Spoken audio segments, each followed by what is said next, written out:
Hi YouTube வரவங்களெலாம் வணக்கம். எல்லாம் எப்படி இருக்கீங்க? நல்லா இருக்கீங்களா? இன்றைக்கி என்ன செய்ய போகிறேன்னா,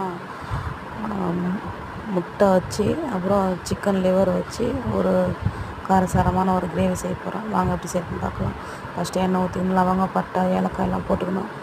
அப்புறம் வெங்காயம், தக்காளி, இஞ்சி பூண்டு பேஸ்ட்டு அரைச்சி அதை போட்டு நல்லா வதக்கிட்டு, அப்புறம் லிவர் தூக்கி அதில் போட்டு நல்லா வதக்கிட்டு, கொஞ்சம் உப்பு, கொஞ்சம் மஞ்சத்தூள் போட்டுக்கணும். அப்புறம் கொஞ்சம் நல்லா வதக்கிட்டு நல்லா வதக்கி விட்டுருங்க கொஞ்சம்.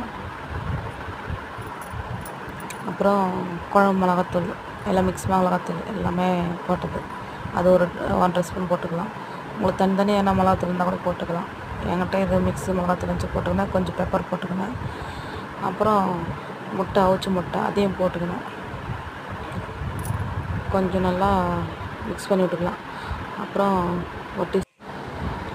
ஒரு டீஸ்பூன் கரம் மசாலா தூள் போட்டுக்கலாம். கொஞ்சம் லாஸ்ட்டாக கொத்தமல்லி போட்டு கொஞ்சம் மிக்ஸ் பண்ணி விட்டுக்கலாம். விட்டு லாஸ்ட்டாக அந்த மிக்சியில் இருக்கிற மசாலாலாம் கழுவி அதில் ஊற்றிக்கணும். கொஞ்சமாக தண்ணி ஊற்றணும். நிறைய தண்ணி ஊற்றக்கூடாது. இது நிறைய தண்ணி ஊற்ற நல்லா இருக்காது. இப்போ நல்லா இது கொதிக்க விட்டுடலாம். அது கூட நான் சப்பாத்தி பண்ணிக்கினேன். நீங்கள் வேணுன்னா ரைஸ் கூட வச்சு சாப்பிட நல்லாயிருக்கும்.